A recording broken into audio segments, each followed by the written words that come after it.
Though we pursue fantasy, never more so than today, the soul's only true sustenance is reality. Throughout the ages, these contrasting opinions have caused friction.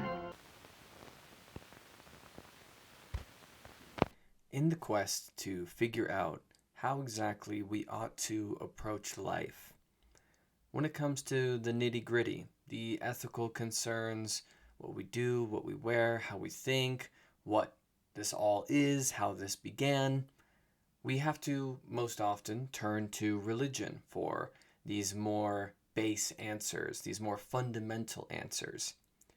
But when we start to shop around, so to speak, we start to notice that these religions aren't just commenting on cosmogonies and eschatology and theology, these deeper things. They seem to have an interest in what we wear and what we eat and how we think. For instance, why is the Bible, especially the Old Testament, interested in what foods you eat when? Why in Sikhism is it enforced that you wear a turban? Why in Hinduism and in Buddhism is vegetarianism enforced? These little facets, these little articles that religion enforces, not eating pork, so forth. What is that about? And in the many ways that we can approach the question of what is religion, we have to also then approach the question, what is culture? And from there, we can begin to ask a really intriguing and fundamental question. What is the difference between religion and culture? Are they the same? Is religion simply an import for a culture, a way of thinking? If they are different, how are they different? Where do we separate religion from cultural import? And what does religion do that culture doesn't? This is our introductory investigation for this argument and this question. Is religion simply a cultural invention? And in investigating this, what might this tell us about the nature of religion? There's plenty of hedging to do ahead of time here. Our mission isn't necessarily to come to a concrete answer. The investigation is like this. How can we define what a lake is if it is indeed a swamp? Where does the water begin and the land end? This is much more uncertain than we'd like it to be. And accordingly, we should approach this overall subject matter openly and let it tease out its own wisdom. So let's mostly focus on giving a little compare and contrast amidst these various traditions. For instance, this motif of religion serving as a cultural narrative. For instance, iconically in Christianity, we're talking about the story of Jesus as that occurred in that part of the world. Might this be likened to indigenous stories, for instance, the Dreamtime stories of the Aboriginals that tell how the land came to form or how the world formed from this land? Or, for instance, indigenous stories, how Devil's Tower came to look the way that it looks. These are cultural narratives.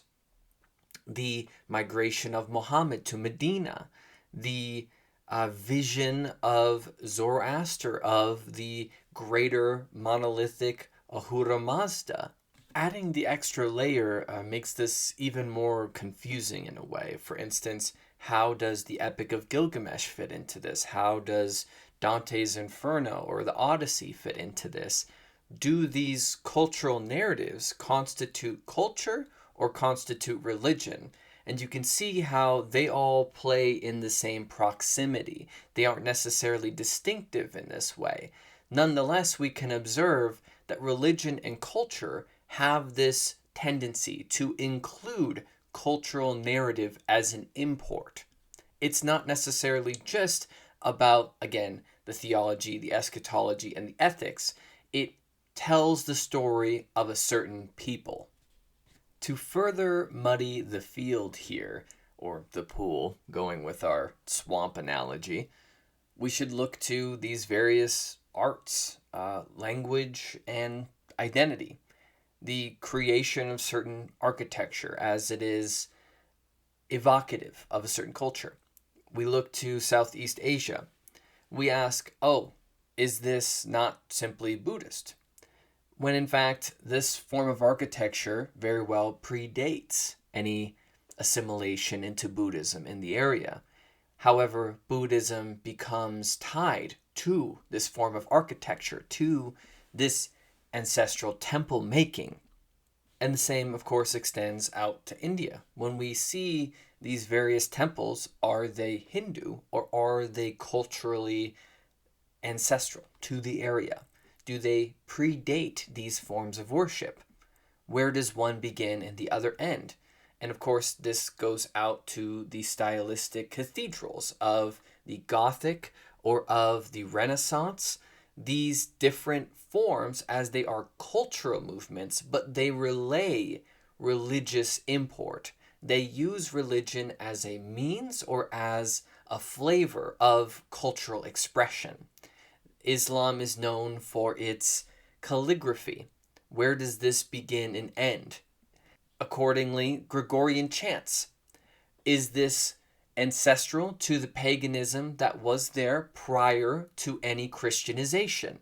These are earnest questions, and tracing them isn't necessarily the point, because again, where is one and where is the other, and how intertwined they truly are. So then, we should start to dig in a bit more about religion as a cultural system, just the idea that it is a cultural system. Because if we take this literally, then most people of the world are obeying cultural systems that are not their ancestry. Why are people telling the story of Israel if they've never been to Israel? As opposed to their heritage, where they come from, what is their people's story, you see? If this is the case, then we've become very messy and very lost across the world, and we've lost most of our cultural stories. But instead, religion seems to be involving a system of symbols or a system of universal truths that are unnegotiable, that transcend culture. But I'm getting ahead of myself here. If this is a set of symbols, a means of interpreting the otherwise chaotic and uncategorical ineffable world, then it doesn't necessarily matter. It's a frame, it's a form. And if we are to write something, if we are to have an opinion, if we are to do anything on this world, then we need a form for that to take. And so accordingly, these different system of symbols become necessary for this expression. And if humankind willed to unify, whether through violence or ill-gotten means, but regardless sought to unify, then to have a similar set of symbols would become necessitated. This is a very novel consideration, considering all the work that we've done in the course, all the syncretism that we've seen across the world in what is otherwise designated as peoples who were never in contact with each other. Whether we say that ancient peoples were in much greater contact than we give them credit, or we say that there's a mutual story that they all carried throughout time, isn't necessarily relevant. In that, no matter, there seems to be some degree of teasing towards each other, these cultural systems that seem to have some forms of mutual cohesion or mutual communication. As we've learned, there are innumerable instances of this. Trickster deities or trickster essences, whether that's Crow or Coyote or Loki, totemism, as it was iconic throughout the world, the inanimate objects taking on sacerdotal functions, pointing this out, these syncretisms, these uniformities throughout these disparate religions or spiritualities across the world, it plays both sides of the argument. On one hand, these synchronicities dispel the idea of culture in that sense of that this is just something that is a silly, distinguishing, personable way of relating to the world and doesn't hold any credo when it comes to objectivity. Everything is just as true as everything else.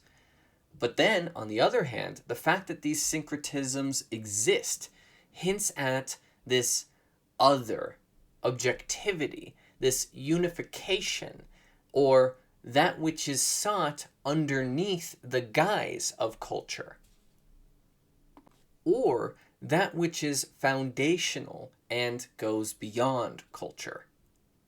And this is where we have to acknowledge this aforementioned counter-argument, the transcendence of culture through religion. When I give scripture, for instance, if you have faith the size of a mustard seed, you can move mountains. This is not something that is cultural. It's not something that's distinguished other than by language. This is a sort of prose or a sort of wise speaking that speaks throughout humankind. It speaks to anybody. These prose statements or these wisdoms do just that. They transcend the artificial or superficial boundaries of humankind. Race, ethnicity, social, political status, these are all silly yammers in the face of what is sought, the eternal truth, so to speak. So then, if religion is an enterprise, if religion is a mission, then its function is to seek these eternal truths. And it co-opts culture, or it uses culture as a means to do so. We have to be a people, after all. And whether this truth comes from these people or comes from these people, if it is the truth, then it doesn't matter. So this would be to say that religion innately is making a philosophical statement about the metaphysical nature of the universe. And that is to say that the universe of which we find ourselves in has objective truths. And that these objective truths need to be discovered, remembered, or honored. And by that investigation, we could see how culture then might just stand in the way of this seeking of these eternal truths. After all, if I show you a shrine, and this looks like a pagan shrine, then your culture might just have you revolt, subconsciously or otherwise, about what exactly that is and what exactly they're doing. But if I show you this shrine at the church, and that's much more tame to you, then that shows a difference of culture. Not necessarily belief, not necessarily any of these things, but just a different way of culturally approaching the sacred. Now, if each of these earnest practitioners or groups of earnest practitioners are utilizing the shrine towards the same aim, seeking that which is sacred, seeking that which is the eternal truth of the universe, then what's the difference? If I show you worship in Hinduism, if I show you worship in Buddhism, if I show you worship in indigenous communities, are we to distinguish who is rightly on the path here and who isn't rightly on the path here? This is more a matter of cultural taboos and of I am greater than thou-ism. The spiritual one-upmanship, as Alan Watts liked to point out. This idea of one religion being the true religion and all the others being false, this kind of competitive mindset, is uniquely Western. In that, if we look to other traditions across the world, even Christian traditions, there's so much more syncretism. Mexico, or South America at large, is a great instance of where indigenous culture has syncretized with Catholic culture. If we look over again to Southeast Asia, this is a great instance of where the native culture assimilated with Buddhist culture. These things do not destroy each other. This is often the confusion of Westerners trying to study Eastern religions, because they involve each other. This was Shintoism, this was Buddhism, this was Taoism, this is Confucianism. Where does one end and the other begin is an earnest question, because they syncretize with each other. They are not seeking to annihilate each other. They complement each other. They bring different truths. And the living word, or the living tradition, or a culture that's living, takes the bounty of these variant ideologies. So then this idea of competition, or the one universal truth, is again uniquely cultural, interestingly enough. So it's intriguing to notice here how religion breaks culture.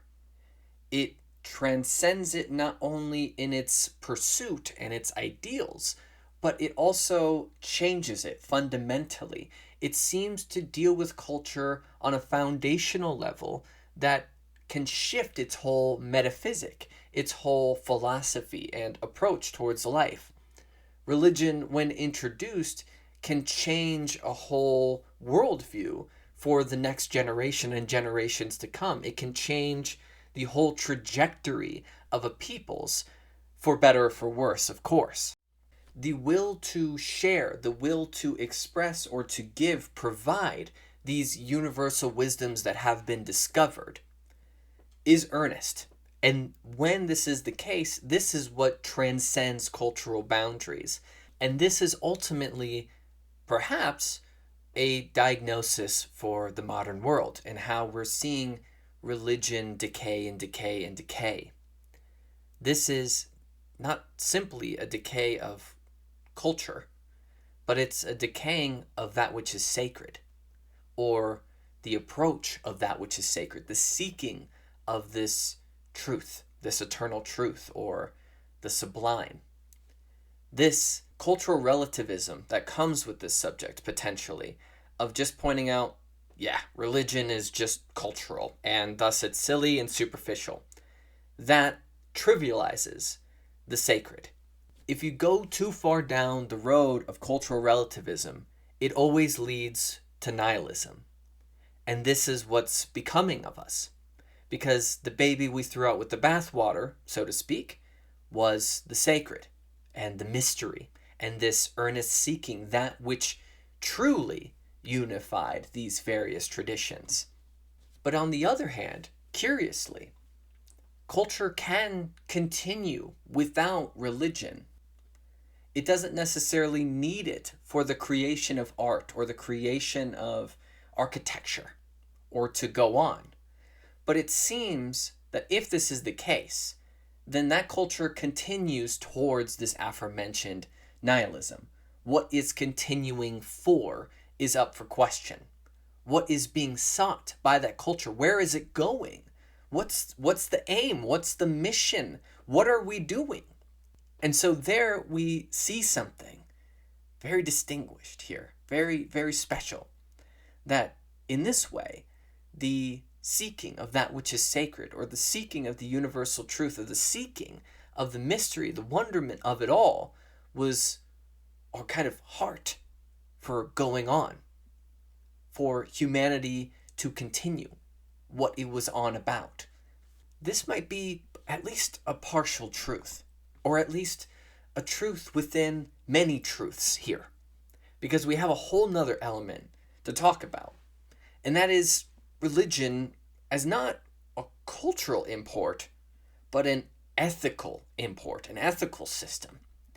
Because most often it's not just interested in what you wear and what you eat and these, let's just say generally, interpretably, superficial things. But notice, especially with the major religions, that they come with a moral system.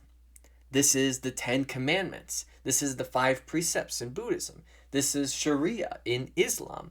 This is the function, most often, or at least historically, this was much more the function of religion, of offering up this ethical system for reasons of bettering society, or bettering the cohesion of civilization. When we were peoples untouched by society, so to speak, untouched by vast population centers, we had enough community with each other that there was an unspoken understanding. There wasn't a need to assimilate various peoples under one rulership. And only when we needed to assimilate various cultures and various cultural identities together did we need to create an ethical system, or that which would inform us a kind of, whether true or not, uniform ethical way of living. This speaks differently throughout time. For instance, if we're approaching the more animistic, ancestral way, then your mythic stories inform you not only how to best live, but also wisdoms are packed into these moral stories. And this is the function of folklore. Folklore as it teaches us something. When you were told the story growing up, the question often was, and what's the moral of the story? This is storytelling. This is the function of literature in its ancestral base. That which teaches us, that which informs us how we ought to go about and what we should look out for. And often these stories of monsters and these creatures in the hills were to do something very similar. It was to keep the kids from wandering off too far, because there actually were things to look out for out there. And we want you to be better for it. So don't do that. So we'll create monster stories that give a kind of moral and ethical guidance in their effect, you see. And as time goes on, and as religion starts to function as a societal statement, you can see moral code or law becomes more relevant than these, I should say, maybe more passive stories. But these things can also inform us as to ritual practices. Often in indigenous storytelling, it is in fact showing you or telling you how exactly to go about cultivating a certain crop. And outsiders most often interpret these stories as vulgar and as literal, when in fact these stories are actually informing something medicinal or something horticultural. So then we can observe plainly that religion and storytelling functioned not only as a ethical basis, but also as a bastion of knowledge. This knowledge as it was accessible to those who understood the means by which this story is told, and that's always allegorical. We've seen throughout the course how easy it could be to misunderstand myths when you're missing some kind of cultural knowledge, or if you try to interpret these stories as literal and superficial. When in fact the story could be telling you how to cultivate corn, why certain objects are viewed as sacred. Again, why is the snake such a figure? Why is the cross sacred? It could also tell you about how the universe began, but not necessarily in a literal way, but in a way that's informing you something very secretly or very underhandedly about life and some sort of divine wisdom. Typically, in my experience, at least in all my years of study, the cosmology is not only handing over metaphysics, which of course is very significant, but they don't necessarily need to function as truth with a capital T as much as they are teaching you something. I think those that created these cosmologies, or those that furthered or refined these cosmologies, never viewed them necessarily as the whole story. They viewed them as a means to give great wisdom, great lessons, but they tend to be the most encoded and the most hard to crack, so to speak, for those that don't know the language of that culture and the language of that mythology. So then these can often come across as the most strange, or the most, they provide the most room for projection into the most unknown, and naturally so. What we might notice about religions that age as opposed to ancestral, inherited spiritual practices is that when we have our people and we have our stories and we have our community, we have just that. We have community, culture, and identity. And these things keep us honest and they keep us placed and they keep us a part of not only each other's lives, but also the world. And so then this naturally blossoms the music, the art, the architecture, the dancing. All of these ceremonies come out of that mutual creativity and that mutual cohesion.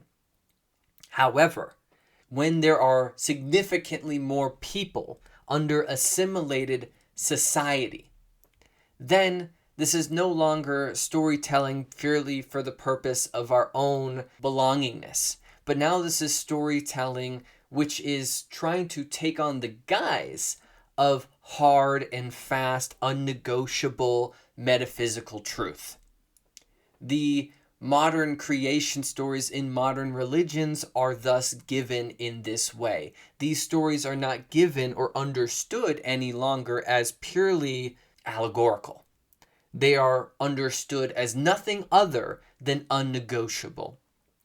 And that's the distinctive change. When we move away from the communal, when we move away from it being placed in our people, in our history, in our belongingness, when we strip that out, then this is all that's left.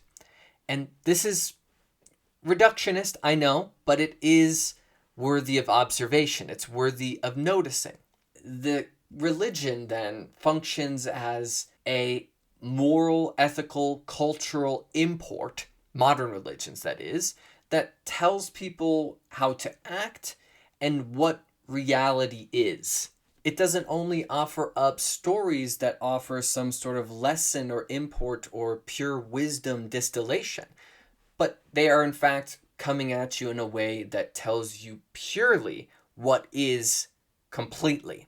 What world you're in, why it looks the way it looks, how, why, all the answers. And in that way, you can see why the Bible then and these tremendous books, these texts, are so crucial to modern religions in that they are expansive. They touch on many different subjects. The Bible, for instance, is huge.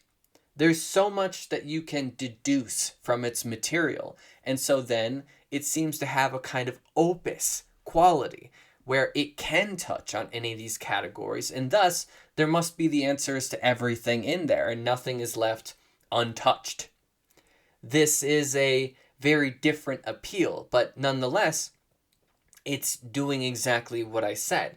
It's offering this cultural, ethical, metaphysical, philosophical import that is informing you or telling you or indoctrinating you, depending, what exactly is going on here, what exactly you should do, and how you should consider any of these wayward mysteries about the world.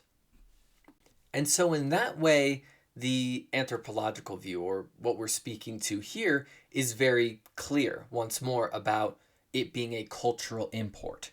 Because if we were of the ancients, let's just say, then this would be very much up to us, regionally, what we thought of the world, where we were, its shape, what is good, what isn't good. We'd all think it out, and the elders would distill it, and it would become stories that would be passed through time and refined as minds would keep thinking it out. But instead, if we have it already pre-packaged, then we can export it. We don't need to create it. We don't need to grow it ourselves. We can export that culture, that metaphysic, that way of considering the world. So then, it's a lens and a means by which you use to inform right and wrong or approach of the phenomena of the world.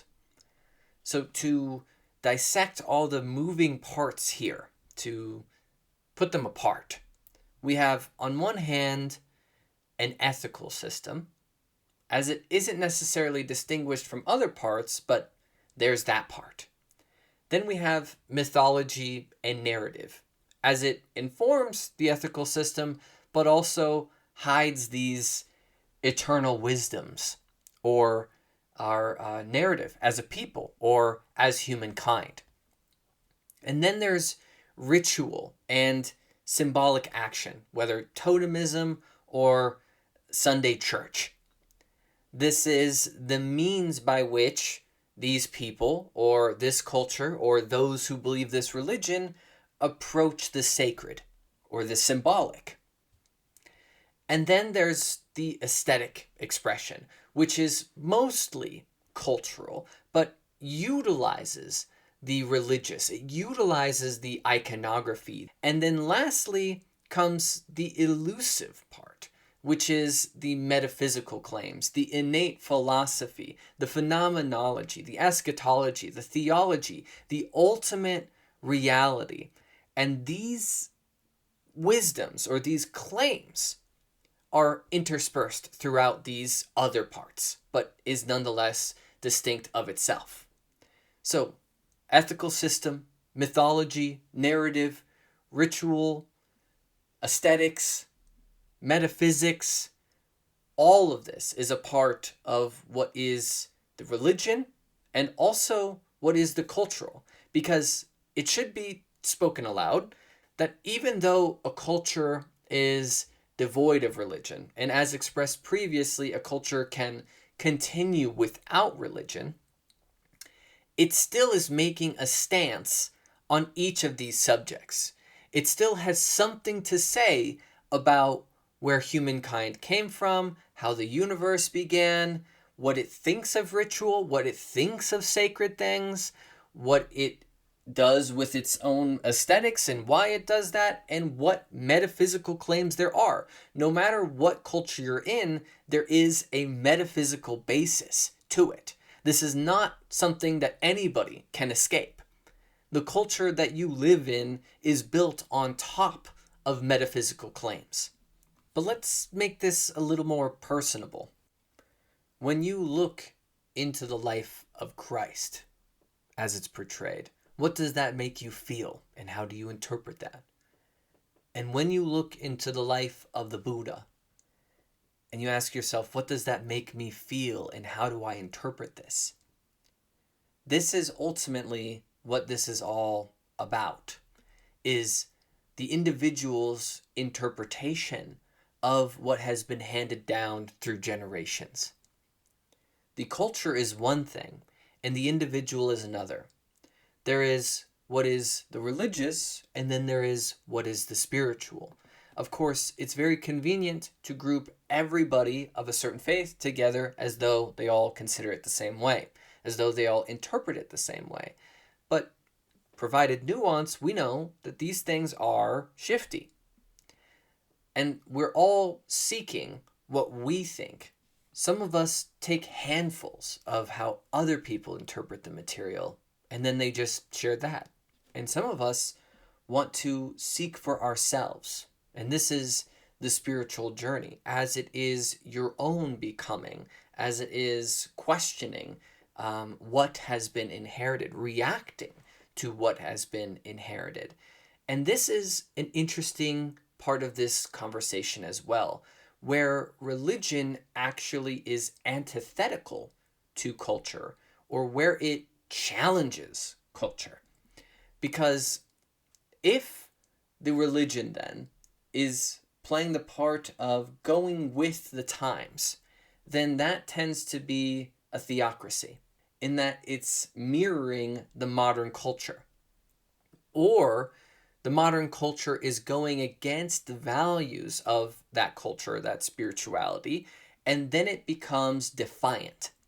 This takes on many forms. For instance, the Unitarian Universalist Fellowship supporting civil rights during the 60s. Religion and spirituality can be the catalyst of revolution then. It can be a reassertion of humanity. And it can also be co-opted by institutions of power against the interests and becoming and development of humanity.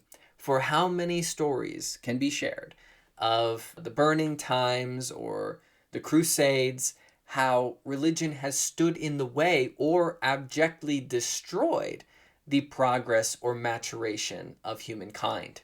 Might we say, when this is the case, that this isn't religion acting in this way, but this is culture acting in this way officially, and that religion has taken a back seat to culture, and that culture is interested in power and self-preservation? Because if religion was actually religion, then it would honor those divine truths of which it touts, and it would not exercise these power moves. And so maybe that's a potential distillation or distinction for us to internalize and for us to take account of. When religion is not acting in the interest of religion, or when religion is not acting in the interest of spirituality, or these metaphysical eternal truths that are sought at the heart of these spiritual traditions. The absurdity of saying thou shalt not kill, yet pushing forward the Crusades. So then, we should ask a really intriguing question here now that we've laid all the pieces on the board, so to speak. What is a successful religion? What is a successful spirituality? If success is thought of in the way that it is business, then that means influence is success. And in which case, Christianity arguably has been the most successful in this way when it comes to shaping civilizations, when it comes to cultural import as it's spread across the world. The Gregorian calendar, major holidays, ethical norms as they relate to sexuality, even the metaphysical basis of secular society is Christianity's influence. Its philosophical foundations, its political foundations, it's all there when you really dig. And you could also say Islam in this way arguably is competing with or is closely behind this success when it comes to influence. Now, when it comes to global reach, then, this is no question. That's why they call them the Big Four: Christianity, Islam, Hinduism, and Buddhism. This is somewhat convoluted because obviously Hinduism has a tremendous number behind it, but when it comes to how many nations and how far across the world its influence culturally has reached, it's quite novel. I know there are plenty of things that you could say about the foundations of Christianity actually being from Hinduism. I understand that there's a lot of nitpicking that you can do with just about almost everything that I've said in this entire session thus far, but I think for those who are earnest, you see my point here. If that is our definition of success as a transcultural and transnational movement, then Christianity and Islam take the cake.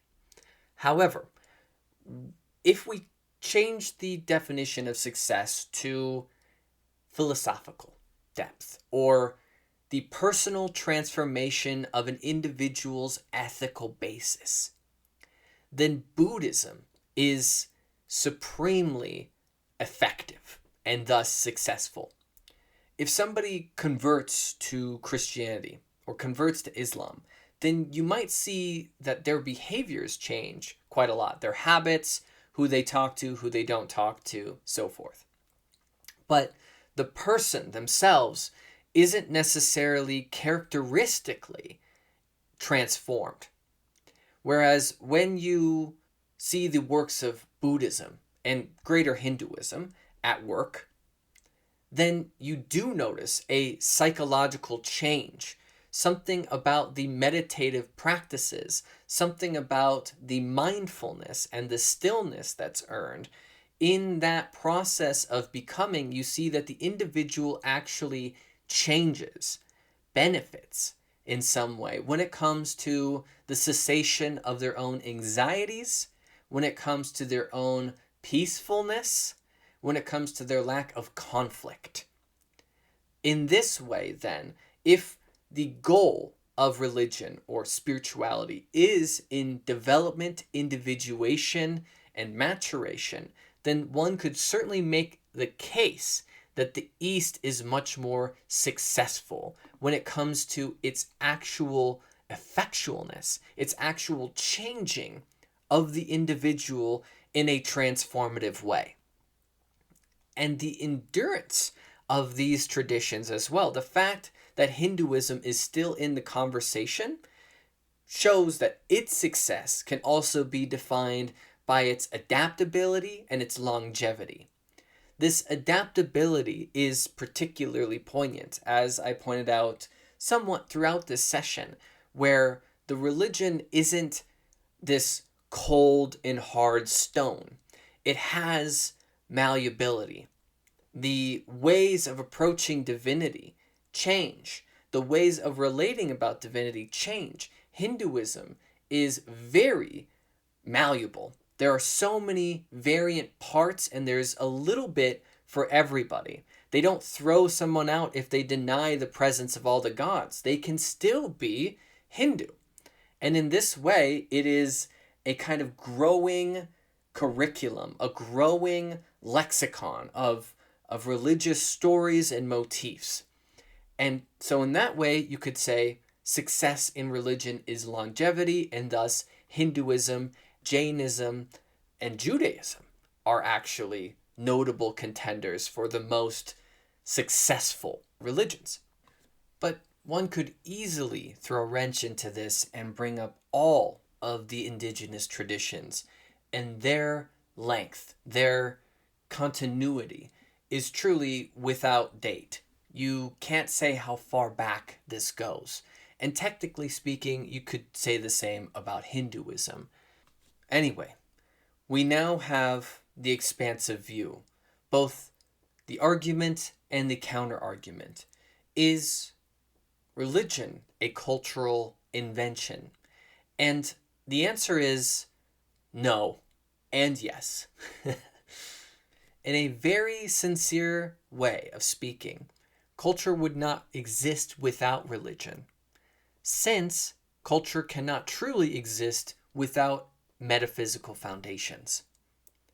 The reason it goes on is at the heart of culture, and at the heart of why we're doing what we're doing.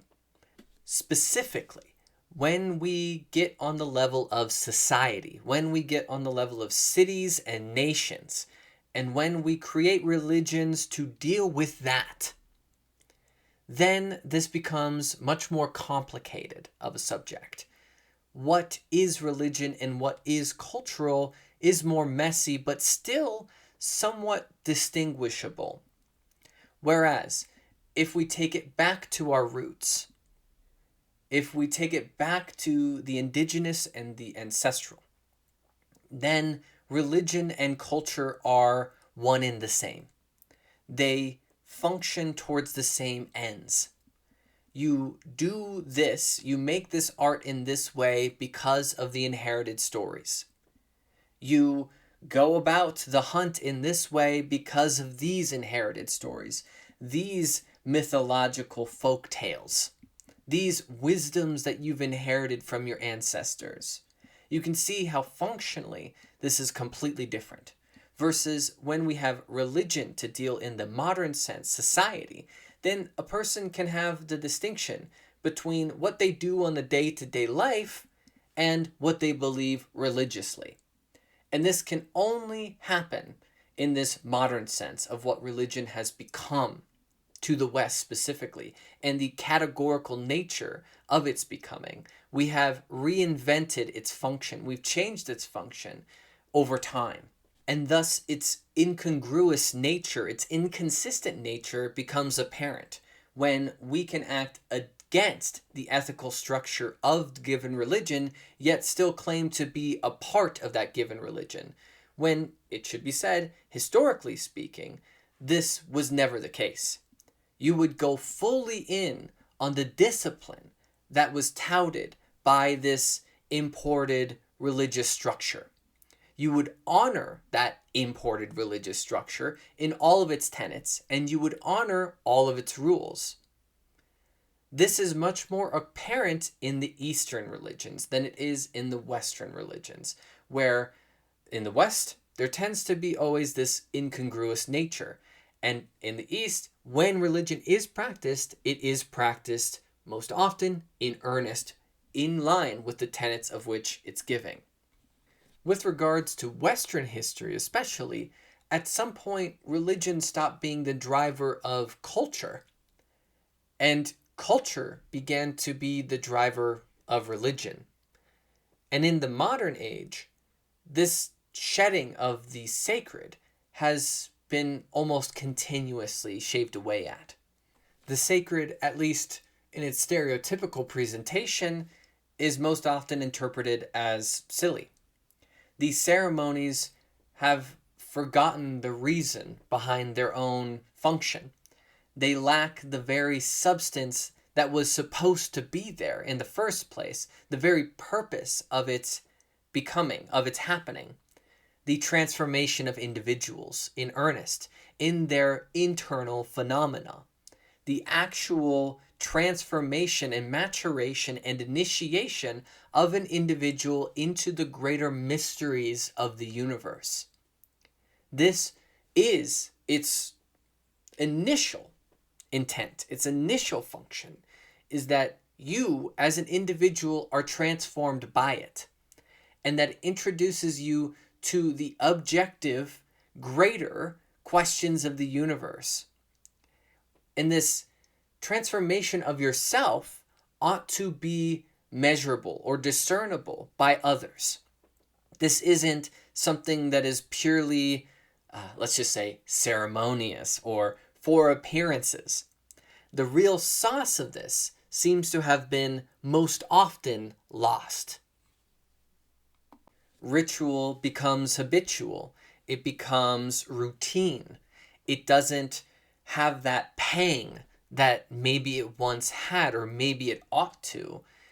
So to answer the initiating question a bit more straightforward, the answer is it's very complicated. And it's a question of when. When culture is more religion, and when religion has been more culture, and when there is no meaningful difference between the two is a question of era. We've gotten a kind of eagle view of all of this. We've looked over the surface of all of these miasmic waters of the functions of culture and religion, but we haven't touched on the foundational questions that these different traditions are bringing to the table. While we could continuously discuss, debate, hash out the details of what exactly constitutes a religion, what exactly constitutes a spirituality, nonetheless, the overall question of what religion's function is in this world can be boiled down to how it answers certain key questions. If religion is something to dedicate one's life to, then it must have foundations which offer certainty in this otherwise vast unknown. If we can offer up some space and if we can approach with sincerity, we must recall that we were plopped into this world with no context. What is it to be a person? What is it to be alive? What's going on with the world? What is this phenomena of living? But to be more specific, there are certain natural questions that arise from the human condition. This is the question of meaning, the purpose of life. What's up with death? Why do people die? What is the ultimate reality? I understand that some things aren't real. So what is real? What is good? What is bad? What is moral? What is the nature of ethics? Why is there suffering? Why is there all this terribleness in the world? And who am I? Who am I in this situation? Am I responsible? Do I have shame or guilt? Or am I as passive as a leaf on a tree? How can I become content? How can I become fulfilled? Is it possible? How should I relate to other people? How do I access truth on this matter? Is there any way to access truth on this matter?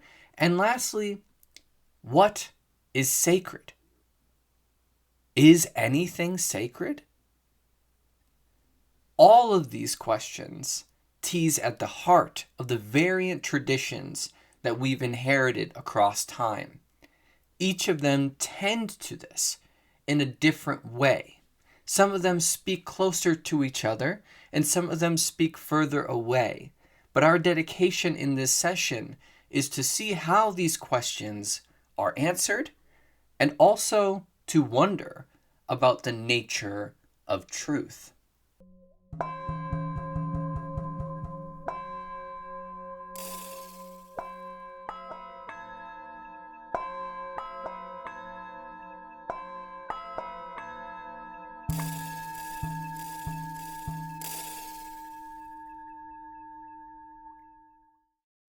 There is plenty of hedging to do on this subject.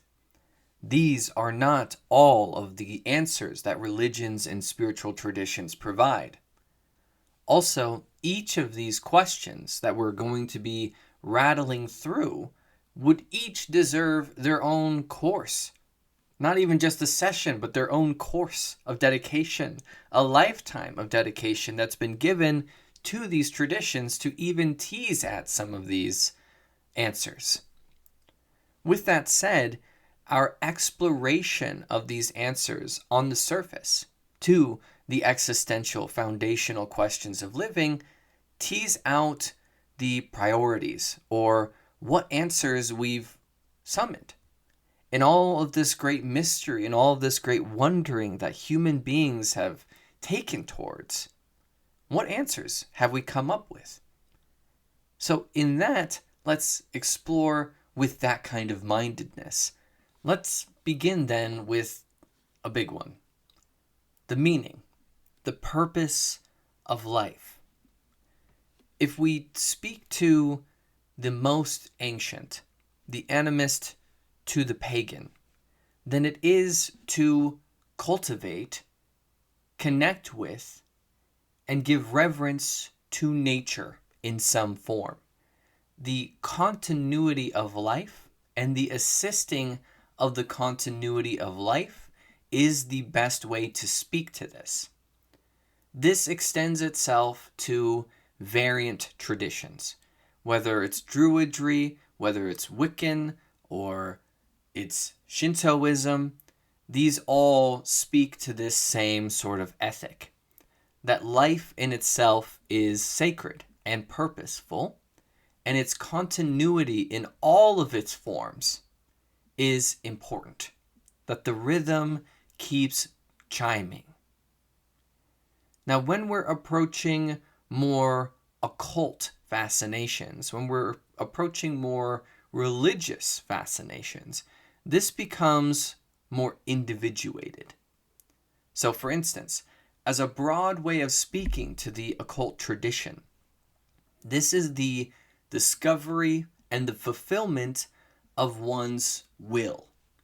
But that's the kind of cosmic will, to align with what is.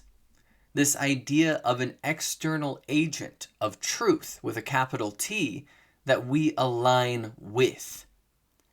This speaks to Western religions at large and also Eastern.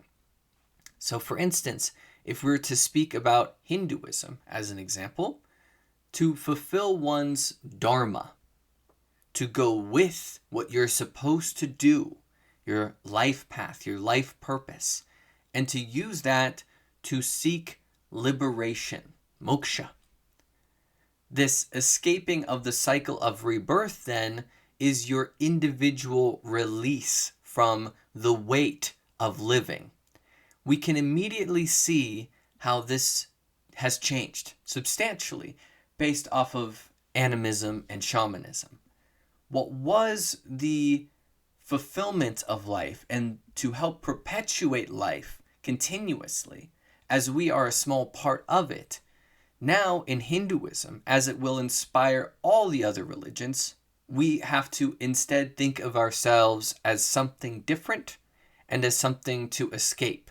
If we resonate with this, then we resonate with what the other major religions offer. In the same vein, Buddhism seeks to dissolve ignorance, to wave away the Maya, to transcend suffering, and to attain that release of nirvana, this individuated will to escape the wheel, to escape the cycle of living. Now, when we start to speak to the Abrahamic, then the verbiage of this changes, because we could say that we're seeking the divine love in Sufism or in Islam or in Christianity, Judaism even, that we're seeking this divine love or divine law, this creator of this great phenomena, and to reunite with that law, that love, that source. So to live righteously, and then with the adage of attaining eternal life, as it relates more specifically to Christianity and Islam.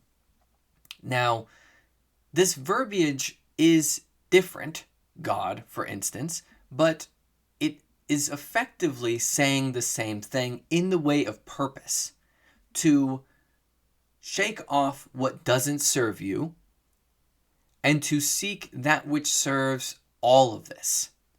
But it's for you to do.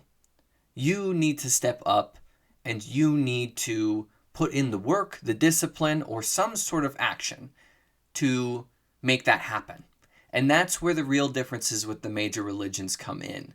What actions you have to take towards that aim of escaping this world.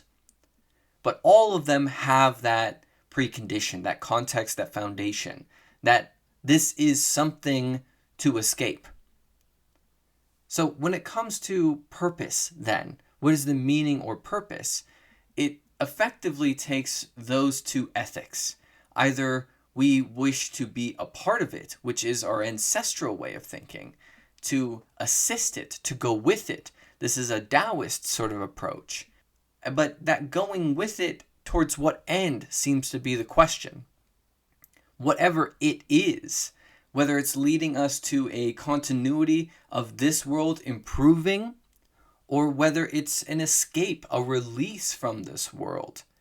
This is variable, but I think nonetheless aptly speaks to this broader question of how these traditions answer this question. What is the meaning and the purpose? It is to seek the truth with a capital T, or to seek the way, the Tao, whatever that is, which is not easy to deduce. It is something you learn to follow. It's something you learn to discern. It's something that waves away the illusions, the fears of the world, it seems. But what about the modern mentality? What about what secular humanism has to say? And while it wouldn't say any of these things outright necessarily, the modern mind would answer that meaning is self-created. It's created through ethics, culture, relationships. These self-created meanings are individual to individuals. And so accordingly, meaning is something that we all create and propagate mutually. Or it just doesn't exist at all, and thus the nihilism that also comes with the contemporaneous mind. It seems then that the big shift here, the move away from the hegemony or the loose hegemony of modern religions, is that there isn't this voice outside of time, that there isn't this guiding otherness in whatever form that takes, and that this is in fact a very anarchic situation. That is the departure. There's a few things that we can say here in a fair and measured way, no matter how we fare with regards to what we hold as true. We can say that we've never been here before. We can certainly feel that. And we could also say that the meaning and purpose of life has changed across time. And so then our anchor, when it comes to how we answer this question, has proven to be malleable. Keeping up with these heavy subjects, the next natural question is, what is death? And this is one of the most decorated parts of studying variant traditions. How this is answered is always nuanced and comes with its own degree of novelty to each respective spiritual tradition. The question of death hinges on the question of what life is. And so it's never quite simple to answer for these variant religions and for these variant philosophies because they have their own cultural context. Let's just say that not all people of all of the history of the world think like we think and interpret the world in any meaningful way like we interpret it now. And so then what is life changes the answer of what happens after death.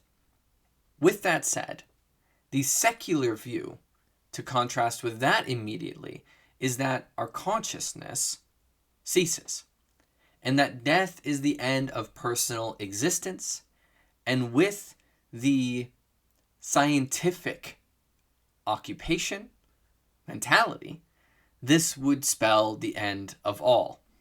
Personal existence is the only existence. Then you see how individuated it is. To speak to the Abrahamic traditions at large, the soul is judged. Heaven, hell, purgatory sometimes, regardless that there is a judgment that takes place that characterizes what comes next. This isn't distinct to the Abrahamic traditions. This could also be found in Ma'at through the Egyptian tradition, or could be found in Zoroastrianism, the inspiration of monotheism in the modern world. So then, the soul being judged is judged by this external truth, or this biased or unbiased observer of all that happened while you were alive. Death then hinges on how you lived life.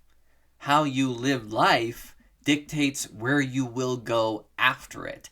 And this, of course, implies the continuity of consciousness or individual existence.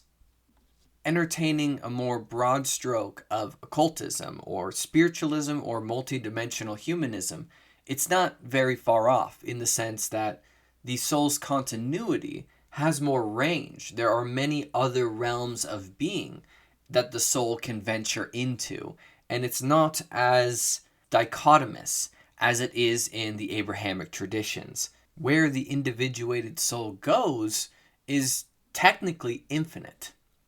It's more resemblant of reincarnation, but the field is even wider. What could occupy a soul is not just simply a human being or a human body on this specific world. The individuated soul then could move to a great number of different orientations in this great vast unknown. But it would be attracted to that new orientation by its design, or by its choices of being, or by its innate essence. So then that's a much more kind of open field orientation as opposed to the paths. As we are already aware, Buddhism and Hinduism then speak to ending this death cycle. That death is most assuredly, unquestionably, not the end. And that life just keeps happening. It happens in all directions. Animals, plants, human beings, they keep making themselves over and over and over again. And so then, death is actually the antagonist here in a distinctive sense. The individual consciousness is not something that ought to continue. It's something that ought to dissolve. And that dissolve isn't necessarily a nihilistic death. It's an embracing of the all, or the source, or the divine truth. And that is a dualism. That is beyond paradox. That is both an annihilation and an experience of actual existence simultaneously. It's an abstract quandary, to be fair. By virtue of the age of Hinduism, it speaks to the orientation that was originally inherited in all this, which once more is a sort of reincarnation, but that life begets life, and that death begets life, and so forth. This is a wheel, this is a cycle, this is the aeon upon aeons. This is not something for the individual intrigue when it comes to animism and shamanism necessarily. The individual is a part of the greater machinations of the universe. And so the nature of what is done with that individual isn't necessarily the concern. And so then the continuity of your individual essence would be implied to continue in a great number of forms, as life always continues in a great number of forms, but it doesn't necessarily hold as much interest as to what that specific form is. Because again, the orientation of what life is much different. We all belong in it, and we are all a part of it, and there is no separation. There's nothing to escape. There's no individual hacks or cheat code to undertake in order to do something else. We are it, and we're in it, and we are not encapsulated or need to escape it. It's us. And so then death becomes a sort of strange subject to have such individual intrigue about. And only in a culture so oriented towards individualism would this nihilism, shame, guilt, judgment, so forth, become something worthy of fixation. The fixation on the nature of the individual conscious. So then, we move on to the next question. What is the ultimate reality? What is the nature of the divine? If we speak to Christianity proper, then it's a relationship revealed through Jesus. This divinity as it exists through Jesus toward God, a personal, loving relationship with ultimate reality. In the same way, the Abrahamic tradition tends to agree, just with the difference of the means.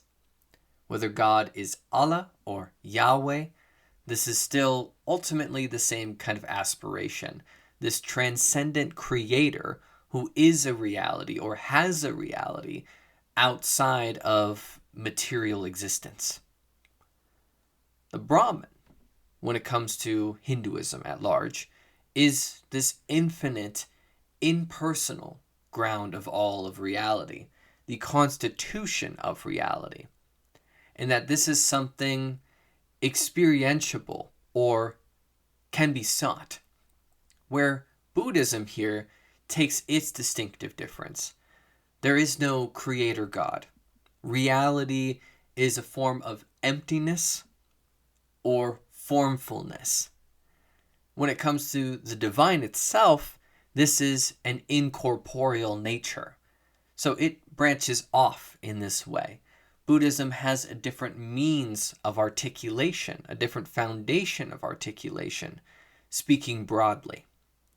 If we take another sidestep and we look to Taoism, then it's becoming a part of that source. The divine nature is in all things and is everywhere. The ineffable source of being is not locale or distinctive from this world. It is both in and outside of it. When it comes to this divine or ultimate reality, it's perceived outsideness, distinctiveness from this world. That is the main difference here. Because if it's Taoism, or if it's animism, if it's Wicca, if it's Druidry, this exists here. The divine pervades nature, and it pervades the phenomena of the world. And it speaks through it. It's just the characteristic of how we perceive that divinity which makes this seem different. The divine then could be either more locale, more personable and beyond, or just beyond, just transcendent and immanent.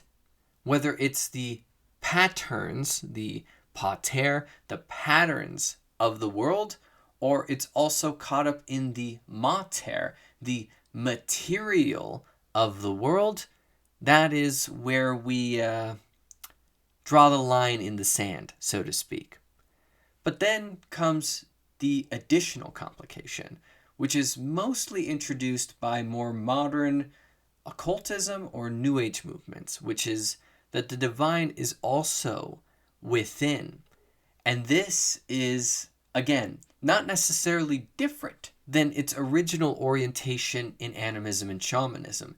Yes, we are also divinity because it is in all things.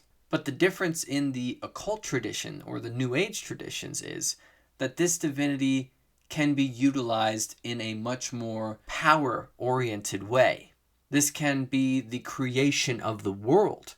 This can be the alteration of the world. The divinity within is contentious then, depending on who utilizes it or how it's utilized. So then, the ultimate reality is a question of where, how, by what characteristic. You see, this line in the sand, wherever we draw it, or what we feel to be true, would help us understand what camp we move towards. And so the next question relates in several ways. What is good, what is bad, and what is morality? And in that, some religions, especially the modern, are much more clear about what the orientation ought to be. I mean, this is the Bible. This is the Old Testament, the Torah, the New Testament. They give you the direct answers to what is good, what is bad, and what is moral. I could say direct, but in many cases it's not very direct. It's not without its own incongruencies. In Buddhism, it's more ethically informed in the sense that it's not giving out these commandments necessarily, but it's implied. The discipline and the philosophy that comes with the discipline of Buddhism informs an individual through kind of a intuitive art what ought to happen. If one ought not harm other things because they themselves don't want harm, this seems to be self-informed. Usually this ground here, what is good, what is evil, what is moral, is where philosophy begins and religions end. For instance, is Confucianism a religious movement? No, not necessarily. Is the modern secular ethic a matter of religion? Not necessarily. Yet you can't speak on religion without also speaking of ethical structures. So where law is and where religion is here is confusable, to be fair. But to stay on point, relating with Buddhism, in Wiccan, or the greater animist, at least in principle, there is a harm none kind of mentality, where if an animal is hunted, there is some sort of ceremony that makes that right. They are aware of the implications of their actions on this planet, on this world. And so then there is ceremony done, gift given, some sort of nod in that direction. You could argue the same is seen in occultism. It just depends on how seriously it's taken with each respective group, let's just say. In the greater idealistic sense of occultism, your will is honored, and so too is the will of other living beings. So I think it's fair to say, at the very least, the difference here is mostly with how the moral structure is informed. Whether it's been handed down in a concrete way, or whether it's been a kind of ethos that's been implied over time, or a set of logic that necessitates certain ethics. This can be soft or this can be hard. It depends on the orientation of the culture that religion touts. What one does ought to be aligned with the values of said religion. One could certainly argue that most often religions have tended towards a utilitarian form of ethical structure, that the world or the divine informs us that we ought to do as little harm as possible. Whether this is continuously improving ourselves so that we reduce the impact of our harm on this world, or we create institutions, theocracies that make sure that everybody follows this set code of ethics. The difference here depends on who we're speaking to, but this ethos or our right and wrong orientation could be informed by an external agent, a creator deity, or it could be something that is self-evident and something that is just plainly obvious depending on the orientation that we've grown up in. What really makes this a contentious subject and what makes it the most high stakes, so to speak, is the nature of suffering and the nature of evil. This wouldn't all be as serious as it is if there wasn't suffering, tragedy, an absolute unforgivable misery that this world can beget. And so why is there evil? Why is there suffering? And we know the Abrahamic tradition's answer here. This is the result of the original sin and free will, which can be redeemed. That's the whole pitch.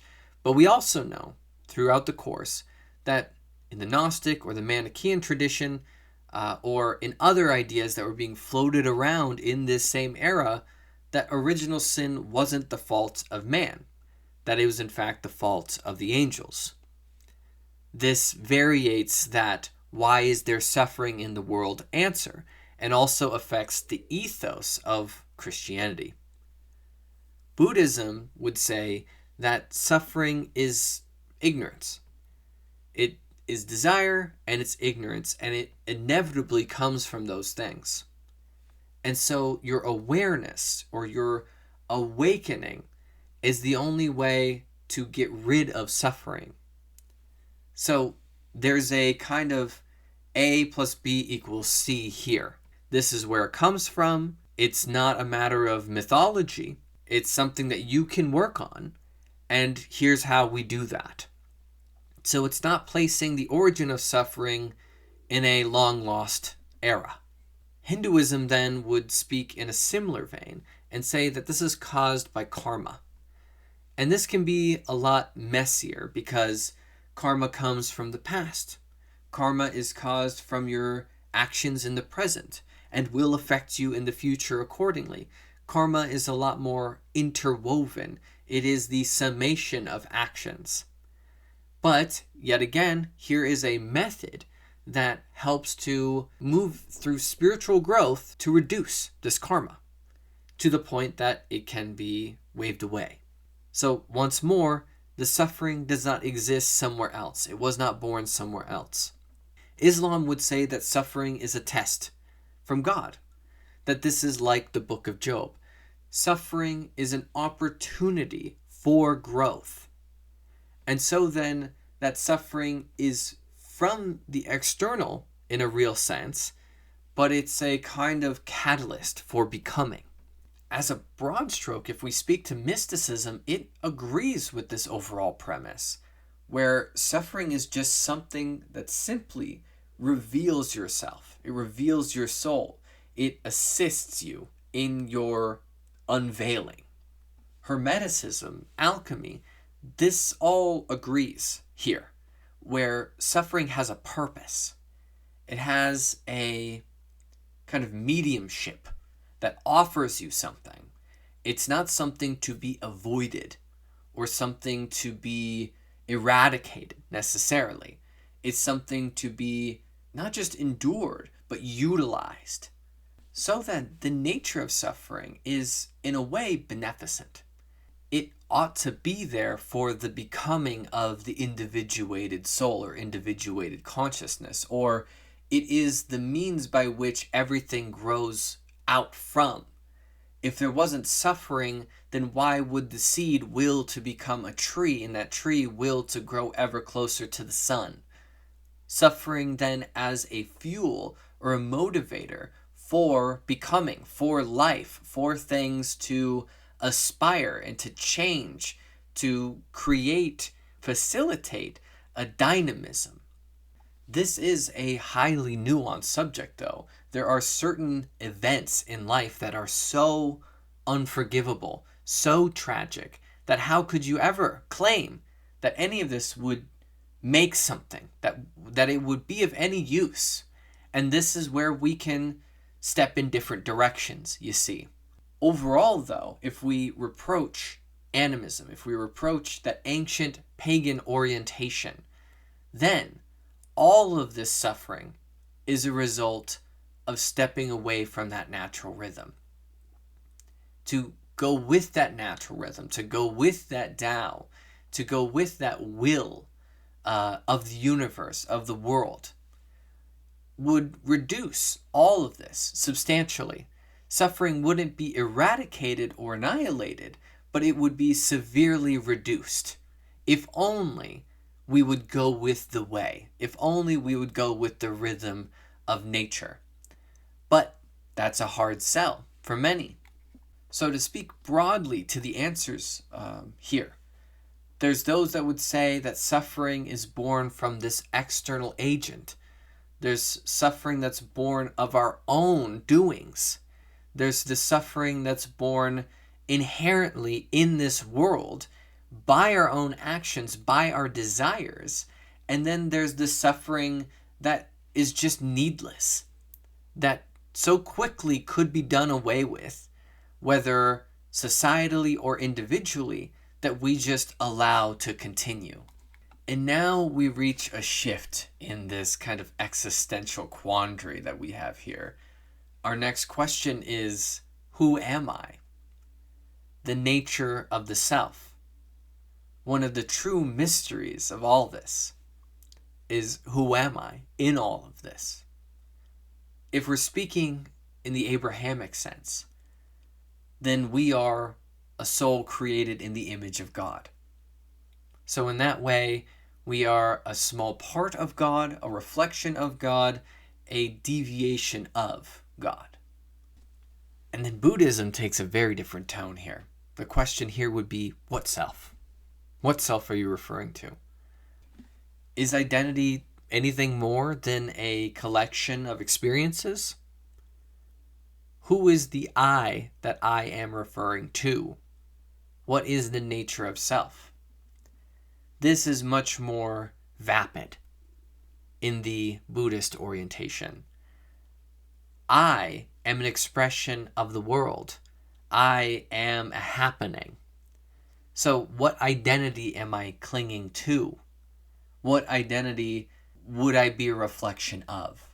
This speaks a little bit more seamlessly to Hinduism. Hinduism is an interesting bridge between that Christian idea of self as a fracturing of the Godhead and self as a kind of movement of being.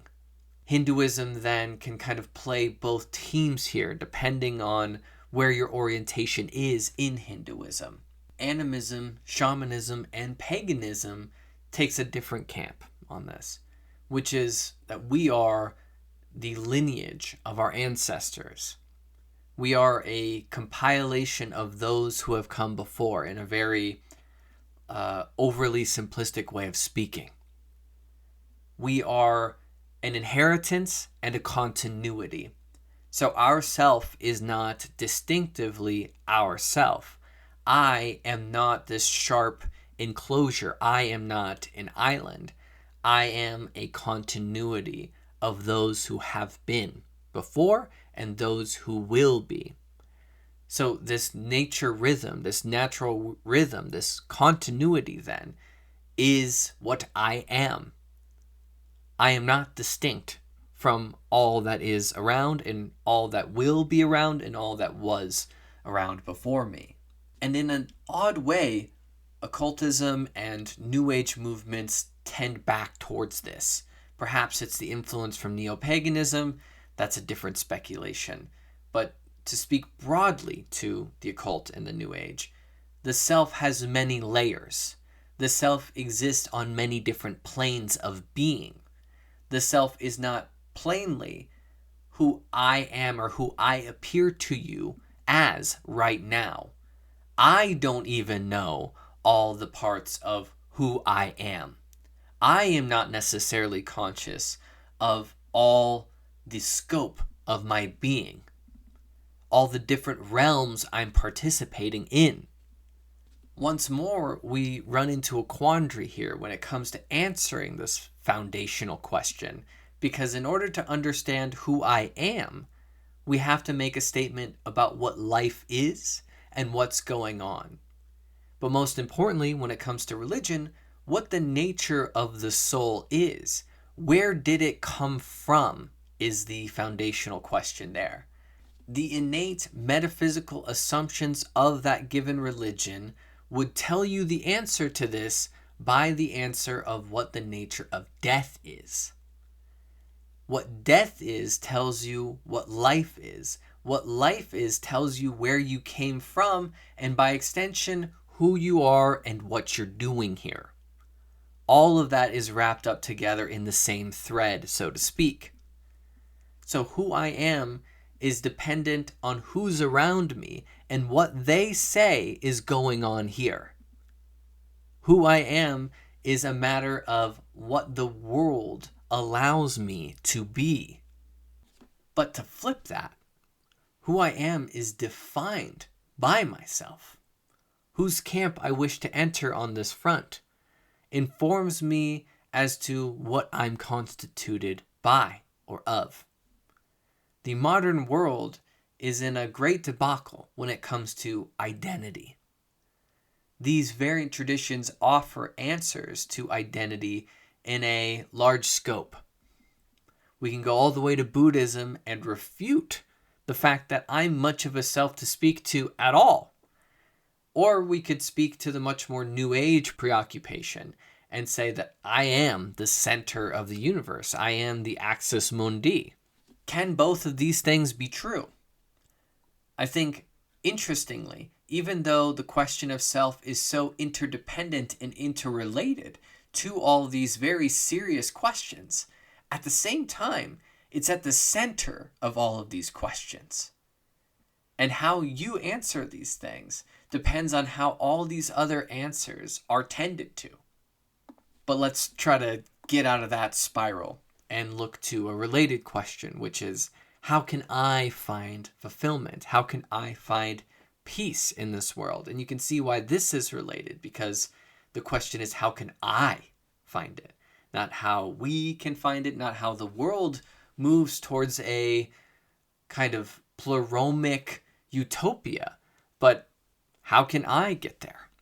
And so, of course, here comes Christianity, here comes the Abrahamic traditions that say, through grace, through prayer, through love of God, through baptism, through specific ceremonies, through Jesus, these are your means towards peace, but specifically more in the afterlife. What comes later, that fulfillment, not as much here, but there could be some degree of peace here. And Buddhism would point out, it's here.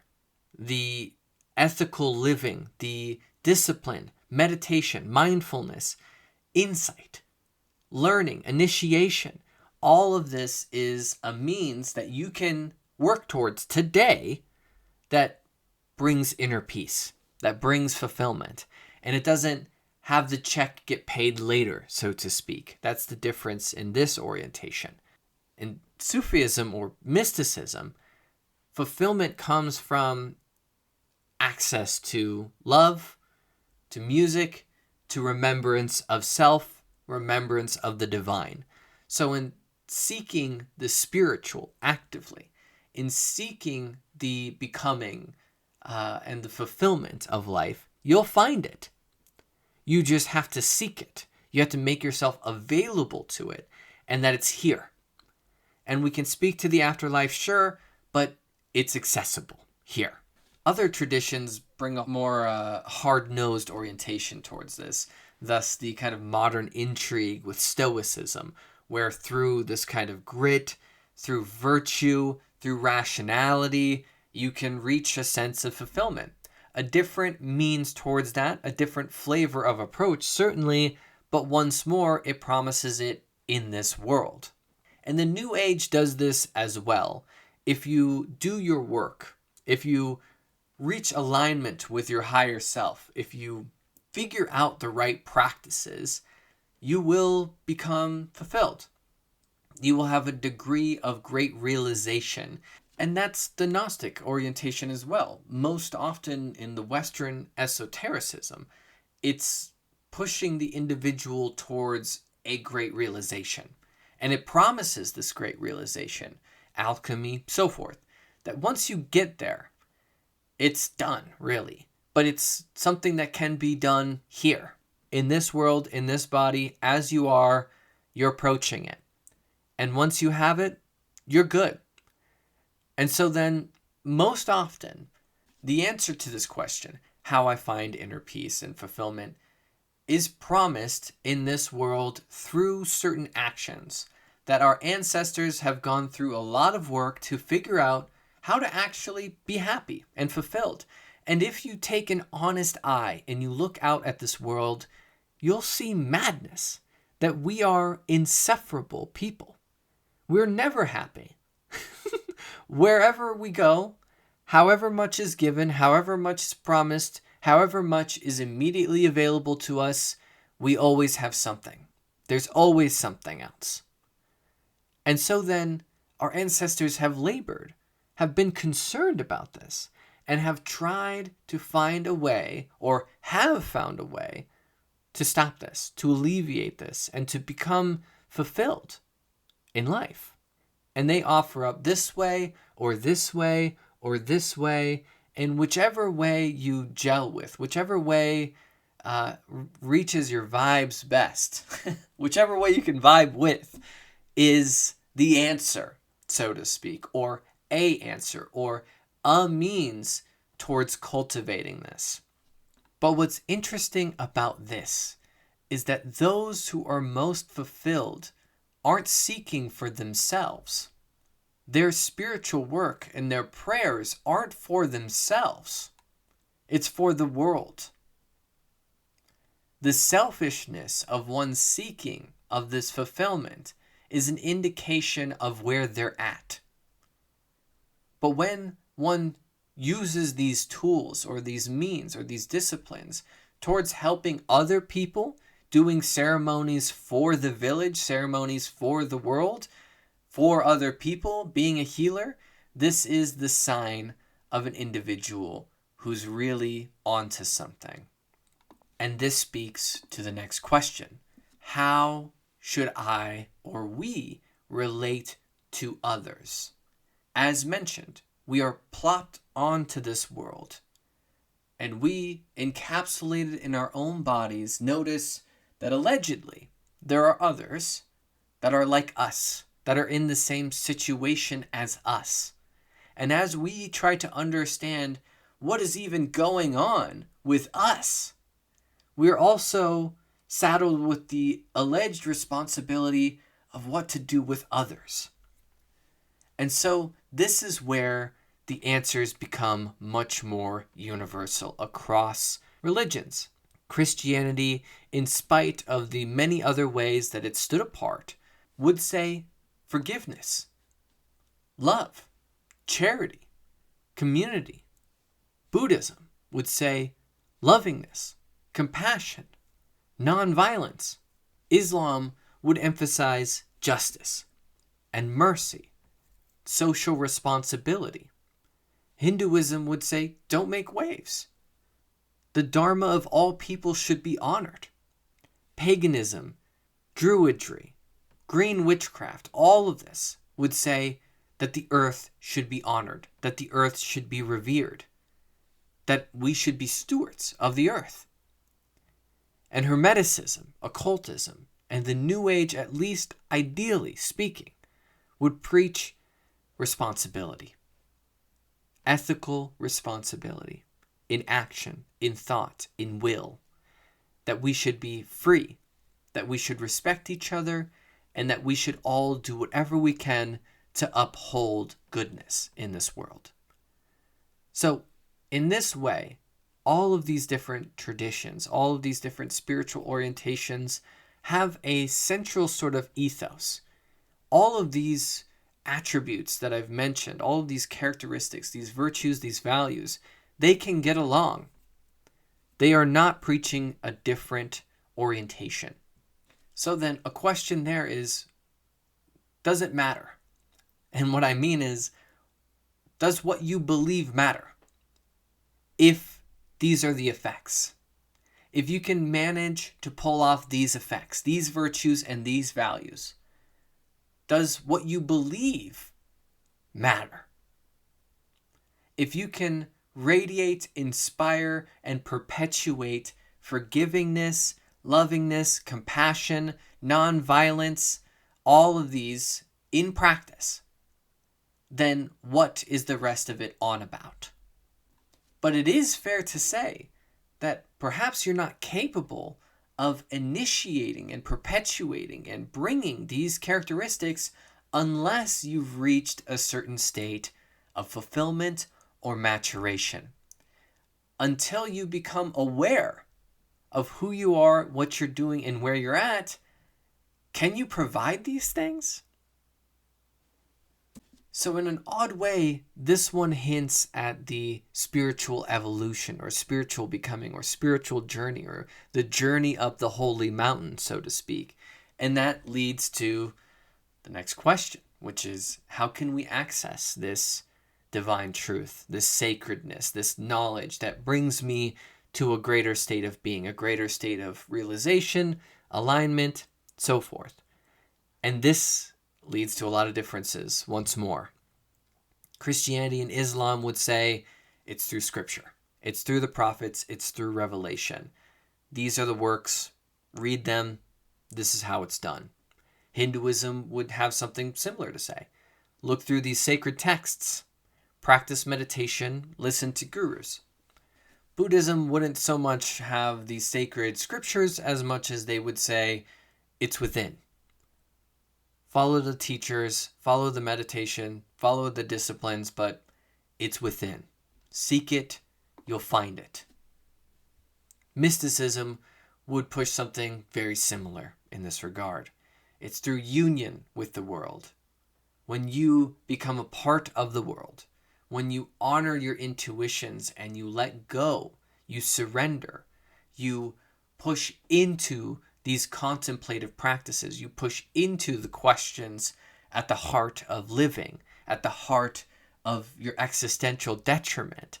There, at the bedrock of it, you'll find the truth and the divine knowledge.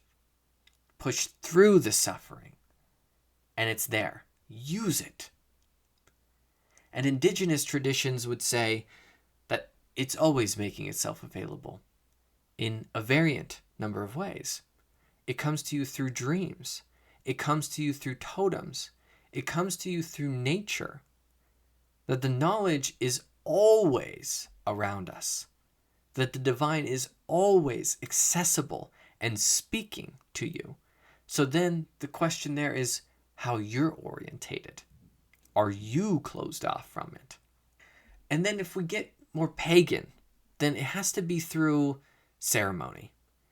Ceremony is more important than it's ritual. And through these rituals, these initiations, the inner guidance is ascertained. The intuition is unlocked.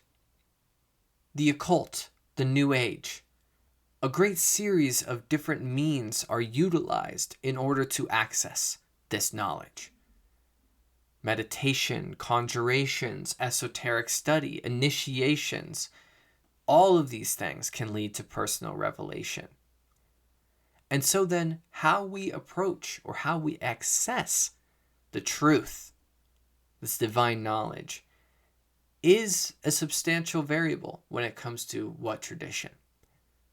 How it's reached is one of the truest distinctions of these different traditions, how much they insist that these are the only means by which people come to this divine knowledge. People access the sacred. This is where it can get the most fickle. These ceremonies, not these ceremonies, these sacred texts, but not these sacred texts, this revelation, these prophets, but not those prophets, but maybe sometimes. This is where the bureaucracy of it comes in. And so lastly, when it comes to our questions here, what is sacred? What is holy? And we can bring back up this secular humanism again, that if meaning is defined by us as individuals, that if we don't choose for anything to be sacred, then nothing is sacred. And this modern world would certainly be a testament to that nothing is sacred. But when it comes to our inheritance, when it comes to these traditions, what do they say? Well, Abrahamic traditions would point to the books. It would point to sacred places and sacred times. Whether these are sacraments, saints, holy relics, places. Hinduism would point to sacred rivers. It would point to sacred texts. It would point to sacred temples and mantras. Buddhism would once more point to the individual, point to self, point to the world. Mindfulness, enlightened awareness. That's what's sacred, awareness. Mysticism here would be our bridge to relating to all the other traditions. Pagan, New Age, animism, so forth. It's everywhere. All things are sacred. All things are holy. All things are worthy of reverence. The divine, the profound, the sublime exists within all things. The mystic reality does not distinguish the sacred and the profane. And in that way is the opposite to the contemporary mind.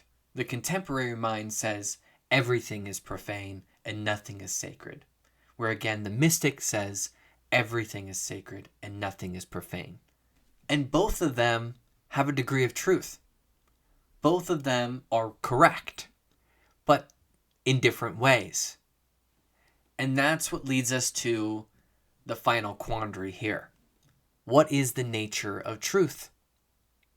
Because all of this hinges on the nature of truth.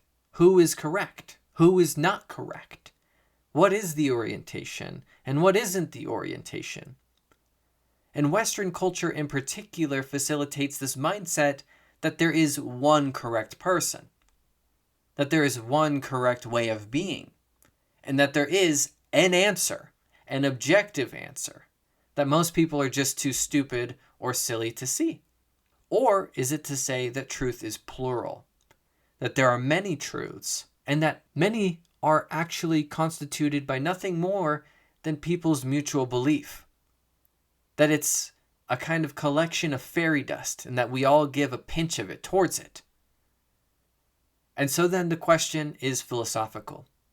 Are there foundational truths? Is there a truth outside of time? Are we the holders of what is and isn't true? Let's dive into this a bit. If I say 1 + 1 = 2, that's true. Objectively, it would seem. Provisionally, empirically, what have you. And if I say, I was sad yesterday, this also is true. But these are very different types of truths. But they can both be true, right? So then, what is the nature of truth? It seems then there are different levels. There are different states of being for truth to inhabit.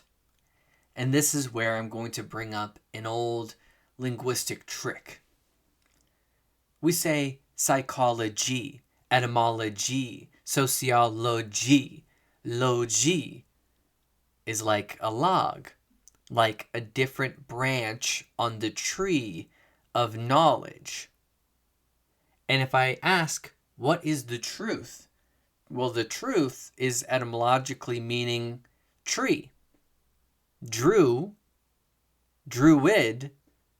knower of the oak. True, truth, oak, tree. It's all a nod to a tree. So if the tree of knowledge is in fact multi-limbed, multi-branched, a fractal, then there are external truths, which are like twigs, small truths, my truth, your truth.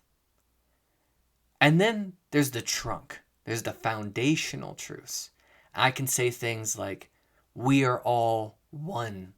We are all of the same consciousness, experiencing itself individually as a fractal. And this could also be true, but in a more foundational way, not in the same way as I didn't eat breakfast this morning. These different flavors of truth are different orientations on the greater tree of knowledge. So what we hold to seems to be at a different point of the tree or at a different point of the trunk. Many wisdom traditions criticize those who try to green the tree by tending to individual leaves as opposed to feeding the trunk, feeding the ground of which feeds the tree of knowledge. So then, what is true is in all directions, and some have more weight to them than others. Some have more stability than others, but we're all seeking the truth, aren't we? Well, the answer there is no. Most often, we don't want to know what the truth is. Most often, we actively prefer to not know, as though the truth would harm us, that it's better to not know. And what does that imply? That it's better to not know. What does that imply about what we think is really going on here? And so if we really wanted the truth, what is the truth? What does it look like? And most often, in these traditions, the truth is ineffable. It's beyond our individual capacity. That doesn't mean it shouldn't be sought. That means it's wondrous and incomprehensible. The ancients called it the great mystery, and it is the greatest of greats. It is beyond any meaningful attempt to comprehend it, but we seek it no matter. We benefit from it no matter. We grow towards it no matter.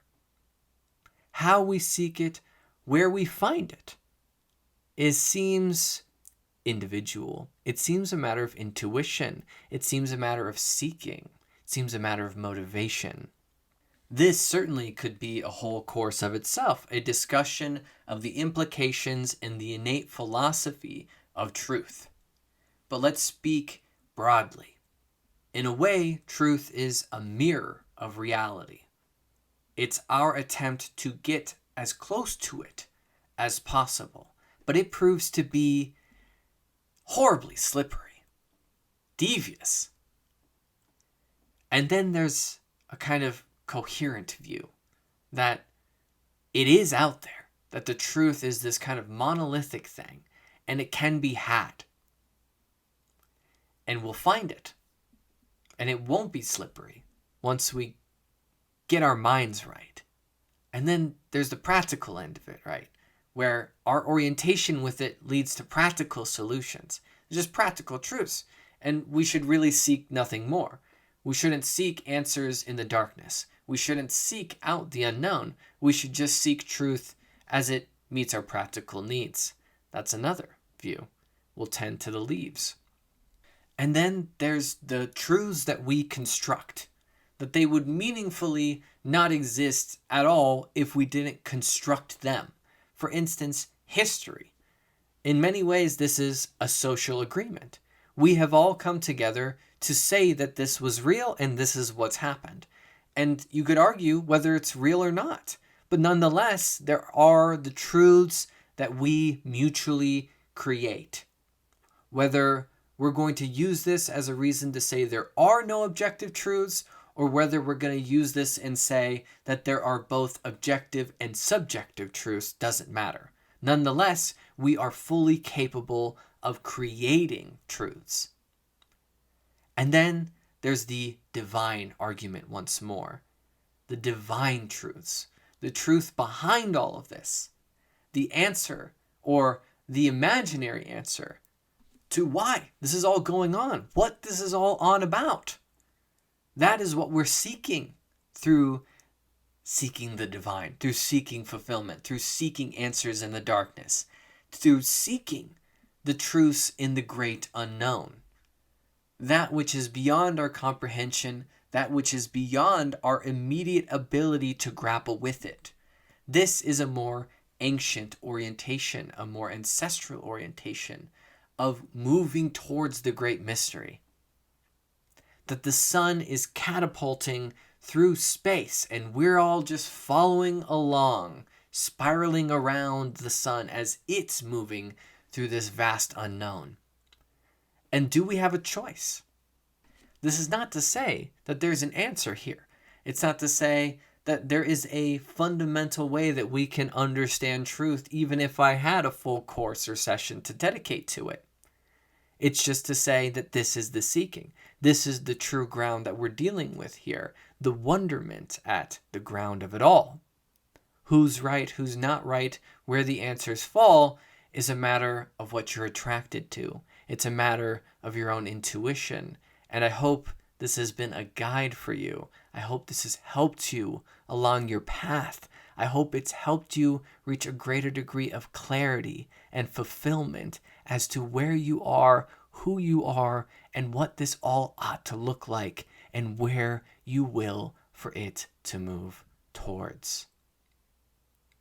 Stay curious. Keep wondering. There's so many people working to change this world, and it just stays. It maybe even doesn't even stay the same. It's getting crazier, worse in many cases. A real change can occur, but a real change can only occur by experiencing that deepest level of life, and that's it. But to me, it's the only way, and I've heard from many others it's the only way, and I see people change, and they don't just change for a little bit, they change. They own that change, and it comes from experiencing Atma. I become nothing, and everything becomes nothing. That is to say, I and everything melt into one. So when I see a flower, the flower is I. When I see the moon is I. All things become I. There is no greater love than this.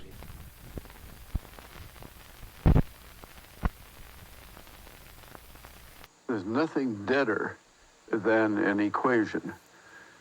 You write that down in a square on a tile floor, and on another tile on the floor you write down another equation, which you think might be a better description of the universe. And you keep on writing down equations, hoping to get a better and better equation for what the universe is and does. And then when you've worked your way out to the end of the room and have to step out, you wave your wand and tell the equations to fly. And not one of them will put on wings and fly. Yet the universe flies. It has a life to it that no equation has. And that life to it is a life with which we are also tied up.